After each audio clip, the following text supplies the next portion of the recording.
Can a party drug really be used to treat depression? That's what we're talking about on this week's Wednesday Checkup.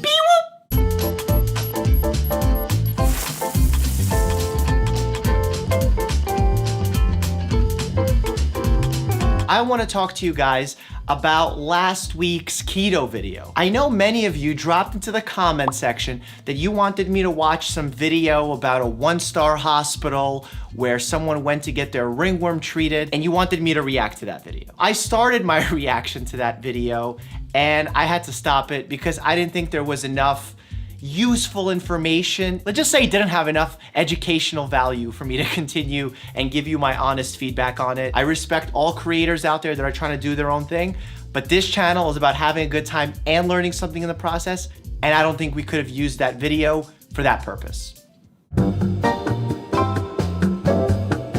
Okay, so ketamine nasal spray. Ketamine to many people is just known as a party drug. This is because in the 1990s, it rose to popularity in the rave culture, using it as a way to get high, enter what's known as the K-hole. People have even used it to mitigate the effects of a come down from using MDMA or ecstasy.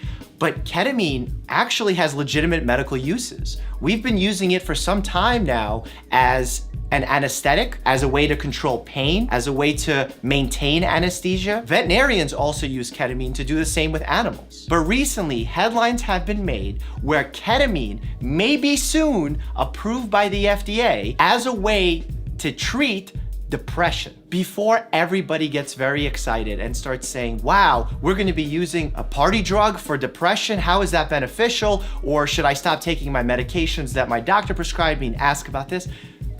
As with most stories that run amok in the media, there's some truth to this, and there's also some things that are overblown, and that's what I want to cover today.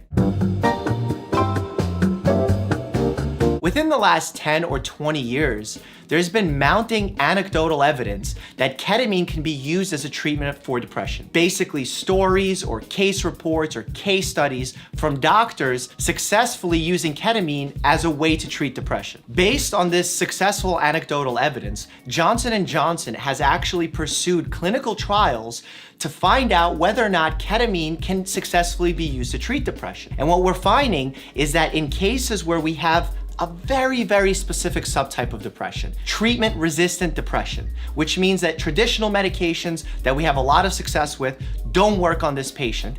In those very specific subsets of patients, we see success with ketamine from this preliminary research. Let's talk about why there's so much hype about this ketamine nasal spray. First, there hasn't been a breakthrough in the treatment of depression with a pharmaceutical in a really long time. Obviously, that alone is gonna get headlines, gonna get doctors excited. The real reason why I think doctors are excited is because of how fast ketamine works. Traditional meds that we use for depression can take up to 6 weeks to see a proper result. And for someone who's actively, severely suicidal, that may not be a sufficient treatment. But what these preliminary studies done by Johnson & Johnson have shown is that ketamine acts very quickly, sometimes as early as 4 hours into taking it. So you can see why doctors may get excited by a medication that can rapidly reduce the amount of suicidal ideations a person may have. Also, since this medication ideally is going to be used for those who suffer from treatment-resistant depression, that provides hope for these people. And that can sometimes bring a lot of hype to a medication on its own. Also, I think it's really important to mention this here. Just because I'm talking about pharmaceuticals for depression, that's not because I think that pharmaceuticals are the only or best way to treat depression. In fact, what we've seen is that therapy, specifically cognitive behavioral therapy, can be as good or even at times better at treating depression and decreasing the likelihood that it will return in the future.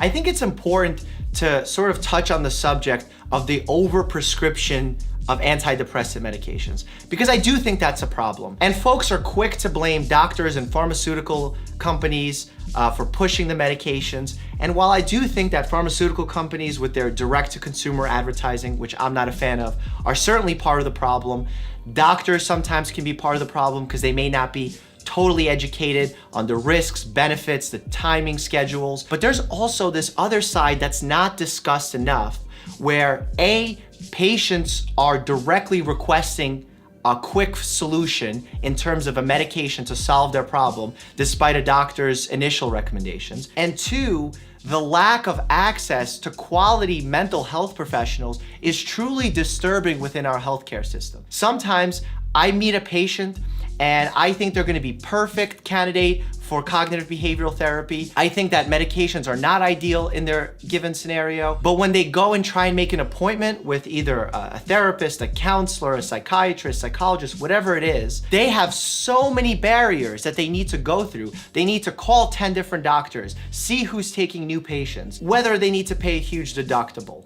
And all of these things prevent folks from getting the quality services that they need. And as a result, they're forced to take the medication and hope it works out with just a pharmaceutical.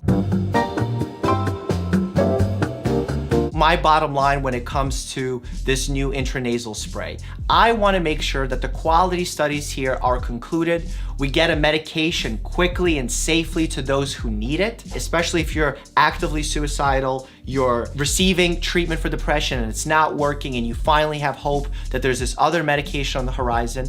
But you have to understand that doctors still have a lot of questions when it comes to ketamine. How long patients should be taking this medication? How feasible is this? Is this gonna be too expensive for the majority of my patients to acquire this? Ketamine is not gonna be just prescribed to you and you take it home. This is gonna be a medication where you're gonna need to go to a healthcare professional's office or hospital setting.